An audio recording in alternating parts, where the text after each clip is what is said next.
ইস্তেগফার মুখে বলি কিন্তু মনোযোগ থাকে না, আল্লাহ কি কবুল করবেন? বিস্তারিত জানুন। ইস্তেগফার শুধু মুখের উচ্চারণ নয়, অন্তরের অনুশোচনা ও মনোযোগের সাথে ইস্তেগফারের প্রকৃত অর্থ।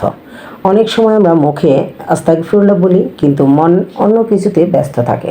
তাহলে কি এমন ইস্তেগফার কবুল হবে? কোরআন হাদিসের আলোকে জানুন মনোযোগ ছাড়া ইস্তেগফার কবুল হয় কিনা, আর কিভাবে আমাদের তওবা ও ইস্তেগফার হতে পারে হৃদয় মিশ্রিত ও কবুলযোগ্য। ভিডিওটি দেখুন, শেয়ার করুন ও দোয়ার মাধ্যমে আমাদের সাথে থাকুন। সাবস্ক্রাইব করতে ভুলবেন না, আপনার একটি সাবস্ক্রিপশন আমাদের উৎসাহ বাড়ায়। প্রিয় ভাই ও বোনেরা, আসুন বিস্তারিত আলোচনায় ফিরে যাই। ইস্তেগফারের মূল বিষয়। ইস্তেগফার অর্থ ক্ষমা চাওয়া। এটি এমন একটি ইবাদত যা বান্দার কৃতকর্মের জন্য অনুশোচনা সংশোধনের ইচ্ছা প্রকাশ করে। কেবল মুখে আস্তাগফিরুল্লাহ বললে ইস্তেগফার পূর্ণ হয় না, যদি না অন্তর থেকেও অনুতপ্ত হওয়া যায়। আল্লাহ তাআলা বান্দার অন্তর অবশ্যই আগে দেখেন, তাই মুখে উচ্চারণের পাশাপাশি মনোযোগ থাকা আবশ্যক। তবে মনে রাখতে হবে, ইস্তেগফার বলাটাও একটা ভালো কাজ, কারণ তা অন্তরের জাগরণ ঘটাতে সাহায্য করে। করণীয়: ইস্তেগফার করার সময় স্থির থাকুন, মনোযোগ একাগ্র করুন, হৃদয়ে গুনাহের অনুশোচনা জাগান, ক্ষমা চেয়ে নেক আমলের দিকে ফিরে আসুন, বারবার আল্লাহর কাছে ফিরুন, তিনিই গফুরুর রহিম। প্রিয় দর্শক, আমরা অনেক সময় মুখে বলি আস্তাগফিরুল্লাহ, আল্লাহ ক্ষমা করো, কিন্তু তখন আমাদের মন থাকে অন্য কোথাও, কোনো কাজের চিন্তায়, মোবাইলে বা অন্য ব্যস্ততায়।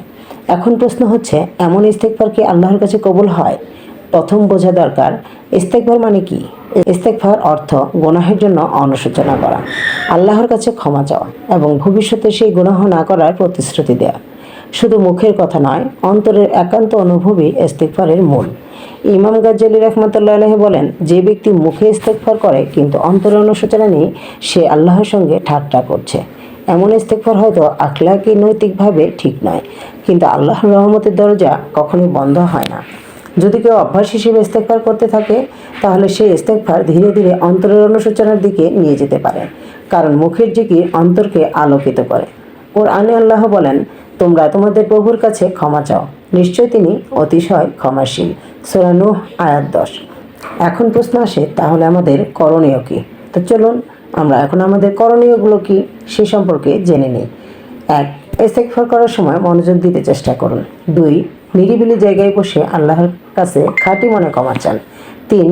গুনাহ স্মরণ করে কাঁদুন বা কষ্ট পান, এটাই অন্তরের ইস্তেগফার। 4. আল্লাহর কাছে বলুন, হে আল্লাহ, আমি গুনাহ করেছি, কিন্তু তুমি গফুরুর রহিম, আমাকে ক্ষমা করো। প্রিয় ভাই ও বোনেরা, আমরা মানুষ, ভুল হবেই, কিন্তু মহান আল্লাহ আমাদের জন্য সবসময় ক্ষমার দরজা খুলে রেখেছেন। তাই মনোযোগ ছুটে গেলেও হাল ছেড়ো না, ইস্তেগফার চালিয়ে যাও। একদিন না একদিন সেই মুখের ইস্তেগফারই অন্তরের কান্নায় রূপ নেবে ইনশাআল্লাহ। ভুল ত্রুটি ক্ষমা সুন্দর দৃষ্টিতে দেখবেন। ভিডিওটি ভালো লাগলে লাইক দিন, শেয়ার করুন এবং চ্যানেলটি সাবস্ক্রাইব করতে ভুলবেন না। আসসালামু আলাইকুম ওয়া রাহমাতুল্লাহি ওয়া বারাকাতুহু।